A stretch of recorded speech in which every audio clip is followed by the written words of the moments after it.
নমস্কাৰ ফ্ৰেন্ডছ মই আজি আলোচনা কৰিম বৃদ্ধ পেঞ্চনৰ বিষয়ে যদি আপোনাৰ পৰিয়ালত বৃদ্ধ বুঢ়া মানুহ আছে বা যদি আপোনাৰ পৰিয়ালৰ পৰা আপোনাৰ ককা আইতাৰ যদি এবাৰ বুঢ়া পেঞ্চন পাইছে বৃদ্ধ পেঞ্চন এবাৰ পাইছে দুবাৰ পাইছে তিনিবাৰ পাইছে তাৰ পিছত যদি বৃদ্ধ পেঞ্চন পোৱা নাই মানে বন্ধ হৈ গৈছে পইচা নাহে তেনেহলে আপুনি কি কৰিব লাগিব আপোনাৰ কি কৰিব লাগিব সেই সম্পৰ্কে মই কথাখিনি কম ইয়াৰ আগতে আৰু কিছুমান ইনফৰমেশন মই আপোনাক দিনো সব আৰু লগতে ইয়াত আলোচনা কৰিম এই ভিডিওটোত আলোচনা কৰিম যে আপোনাৰ গাঁৱৰ আপোনাৰ পঞ্চায়তত কিমান মানুহে আসলতে বৃদ্ধ পেঞ্চন পাইছে বৃদ্ধ পেঞ্চনত নাম আছে কেনেকৈ চেক কৰিব মই ভিডিওটোৰ শেষত আপোনাক স্ক্ৰিনশ্বটেৰে আপোনাক দেখুৱাই দিম এতিয়া অলপ আলোচনা কৰিলো ইয়াৰ বিষয়ে তাৰ পিছত আপোনাক দেখুৱাই দিম স্ক্ৰিনত আপুনি কেনেকৈ কোন ওয়েবসাইটত গৈ আপুনি হে আপোনাৰ গাঁৱৰ কিমান মানুহে বুঢ়া পেঞ্চন পায় আৰু কিমান পায় কি একাউন্ট সব ইনফৰমেশন মই আপোনাক আজি দিম তো সব ইনফৰমেশনটো এনেকুৱা সব যদি আপোনাৰ ককা আইতা যদি বৃদ্ধ পেঞ্চন পাইছে ফটককে যদি বৃদ্ধ পেঞ্চনটো বন্ধ হৈ গৈছে মানে টকা একাউন্টত নাহে তাৰ বাবে কি কৰিব সব প্ৰথম এতিয়া বৰ্তমান ৰুলটো হৈছে যদি আপোনাৰ ককা আইতা বা আপুনি যদি বুঢ়া মানুহ তেনেহলে সব যদি আপোনাৰ এবাৰ দুবাৰ তিনিবাৰ বা এবাৰে পইচা পাইছে আপোনাৰ একাউন্টত আহিছে বৃদ্ধ পেঞ্চন বুঢ়া পেঞ্চন তাৰ পিছত বন্ধ হৈ গল তাৰ বাবে কি কৰিব আপোনাৰ মানে আপোনাৰ পঞ্চায়তত আপোনাৰ যিখন যেটো একাউন্টৰ পাসবুক যেটো একাউন্টত আপোনাৰ পইচা সোমায় হেতু একাউন্টৰ পাসবুক আপুনি জেৰক্স কৰিব জেৰক্স কৰি আপুনি পঞ্চায়তত লৈ যাব এটো নতুন ৰুল আমাৰ ইয়াত চলি আছে পঞ্চায়তত লৈ যাব আৰু পঞ্চায়তত পঞ্চায়তত আপুনি দিব এই কাগজটো দিব যে মই বুঢ়া পেঞ্চন পাও এতিয়া বন্ধ হৈ গৈছে পঞ্চায়তৰ মানুহক মানে দায়িত্ব দিয়া হৈছে এটো কাৰণে আৰু আমাৰ ইয়াতো পঞ্চায়তৰ মানুহে এটা মিটিং পাতি এই ঘোষণা দিছে যাৰ কাৰণে মই ভিডিওটো বনাই আছো আপোনাৰ পৰিয়ালৰ বা আপোনাৰ সমাজত বা আপোনাৰ গাঁৱত যদি এনেকুৱা হৈছে তেনেহলে আপুনি ইনফৰমেশনটো দি দিব পাৰে যে যিসকলে এবাৰ দুবাৰ পাইছে বৃদ্ধ পেঞ্চন তাৰ পিছত বন্ধ হৈ গল হেসকলে মানে মানে যেটো পাসবুক হেতু পাসবুক ফটো মানে জেৰক্স কৰি পঞ্চায়তত লৈ যাব আৰু পঞ্চায়তত লৈ জমা দিব তেনেহলে নেক্সট মাহৰ পৰা আপুনি পইচা পাই যাব এটা সব পিছৰ যেটো ইনফৰমেশন হেতু কম এটা সব যদি আপুনি জানিব বিচাৰে যে আপোনাৰ গাঁৱত কিমানে বৃদ্ধ পেঞ্চন পায় বুঢ়া পেঞ্চন পায় বা আপোনাৰ গাঁৱৰ মানুহ বা আপোনাৰ পৰিয়ালৰ মানুহৰ নাম আসলে বৃদ্ধ পেঞ্চনত আছে নে নাই কেনেকৈ চেক কৰিব বা লিষ্টটো কেনেকৈ চেক কৰিব আপোনাৰ গাঁৱৰ লিষ্টটো কেনেকৈ চেক কৰিব আপোনাৰ গাঁৱৰ কিমান মানুহে বৃদ্ধ পেঞ্চন পায় আৰু লগতে আপোনাৰ পঞ্চায়তত কিমান মানুহে বৃদ্ধ পেঞ্চন পায় আজি মই ইয়াত স্ক্ৰিনত আপোনাক দেখুৱাম তো বলক ভিডিওটো আৰম্ভ কৰো আৰু এটা ৰিকুৱেষ্ট যদি ভিডিওটো আপোনাৰ ভাল লাগিছে তেনেহলে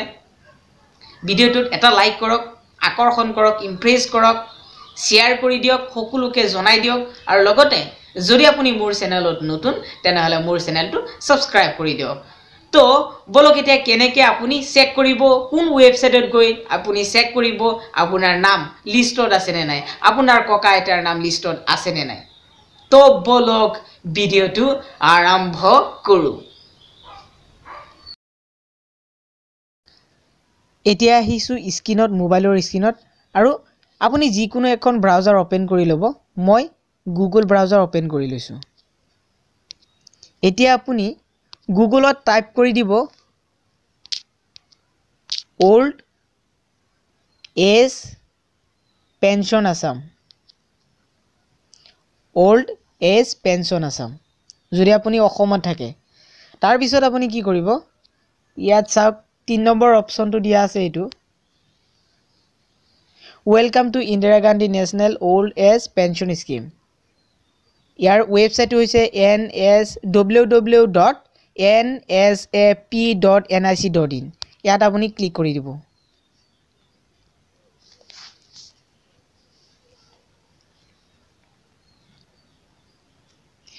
অলপ অপেক্ষা কৰক আহি আছে অলপ টাইম লাগে কাৰণ নেটৱৰ্কৰ প্ৰবলেম সাক আহি গল তাৰ পিছত আপোনাৰ সাক ইয়াত আপোনাৰ সিলেক্ট কৰিব দিছে প্ৰথমে সিলেক্ট কৰিব দিছে এটো স্টেট আপুনি কোন স্টেটৰ হয় যদি অসমৰ হয় অসম তাৰ পিছত ইয়াত আপোনাৰ সিলেক্ট কৰিব লাগিব আপোনাৰ যেটো স্কিমৰ সেই স্কিম আপোনাৰ কোন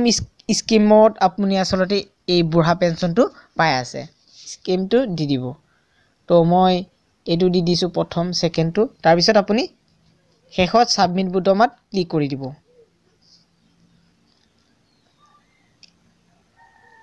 ক্লিক কৰি দিয়াৰ লগে লগে এনেকুৱা এখন অপচন খুল খাব তাৰ পিছত চাওক মই দেখুৱাইছো আপুনি ইয়াৰ পৰা আপুনি অসমৰ প্ৰত্যেকটো আসলতে ডিস্ট্ৰিক্টৰ নাম আহি গৈছে আৰু আপুনি যিখন ডিস্ট্ৰিক্টত আপুনি থাকে হেকন ডিস্ট্ৰিক্ট আপুনি সিলেক্ট কৰিব পাৰে ইয়াত মই যিকোনো এটা ডিস্ট্ৰিক্ট মই ইয়াত খুলি আপোনাক দেখুৱাই দিছো সো চাওক মই নগাঁও ডিস্ট্ৰিক্টত থাকো হেকাৰণে নগাঁওৰ সিলেক্ট কৰি দিছো তাৰ পিছত ইয়াত চাওক নগাঁও ডিস্ট্ৰিক্টৰ আসলতে আপুনি বা আপোনাৰ যিখন ডিস্ট্ৰিক্ট সেই ডিস্ট্ৰিক্টৰ আপোনাৰ সিলেক্ট কৰিব লাগিব আপোনাৰ পঞ্চায়ত এই ব্লক আপুনি সিলেক্ট কৰি দিব যিকোনো আপোনাৰ যেটো ব্লক হয় হেতু ব্লক আপুনি সিলেক্ট কৰি দিব ব্লকটো সিলেক্ট কৰাৰ পিছত আপোনাৰ পঞ্চায়ত আপোনাৰ কোনটো হয় হেতু আপুনি সিলেক্ট কৰি দিব আপোনাৰ পঞ্চায়ত যেটো হয় হেতু সিলেক্ট কৰি দিব পঞ্চায়ত সিলেক্ট কৰি দিয়াৰ পিছত আপোনাৰ পঞ্চায়তত যিমানখিনি বৃদ্ধ পেঞ্চন পায় সবৰ নাম আহি যাব আৰু ইয়া চাওক লগতে আপোনাৰ স্যাংচন অৰ্ডাৰ নম্বৰটো দিয়া আছে আৰু কাৰ নামত কিমান আছে আসলতে ইয়া চাওক এজ লিমিট কাৰ কিমান চলি আছে আৰু লগতে ইয়া চাওক লগতে IFSC কোডটো দিয়া আছে কোন বেংকৰ হয় আৰু লগতে ইয়াত দিয়া আছে আসলতে PF মানে পইচা আসলতে ইয়াত PMSৰ ৰেজিস্টাৰ কৰা হৈছে নে নাই এটো ৰেজিস্টাৰ কৰা হৈছে না যিকেটা ৰেজিস্টাৰ হৈছে ইয়াত yes বুলি লিখা আছে যেটো হোৱা নাই ইয়াত no বুলি লিখা আছে তো এনেকে আসলতে আপোনাৰ পৰিয়ালৰ বা আপোনাৰ গাঁৱৰ কোনে কিমান আসলতে কোনে আসলতে পাইছে বুঢ়া পেঞ্চনৰ নাম আহিছে বৃদ্ধ পেঞ্চনৰ নাম আহিছে বা আপোনাৰ পৰিয়ালত বা আপোনাৰ অঞ্চলত আপোনাৰ পঞ্চায়তত কাৰ নাম আছে আপুনি এনেকে চেক কৰিব পাৰিব আশা কৰো আপুনি ভিডিওটো ভাল পালে যদি ভাল পায় তেনেহলে লাইক কৰক শেয়াৰ কৰক আৰু লগতে সাবস্ক্ৰাইব কৰক মোৰ ভিডিওটো আজিলৈ ইমানেই বাই বাই জয় আই অসম জয় হিন্দ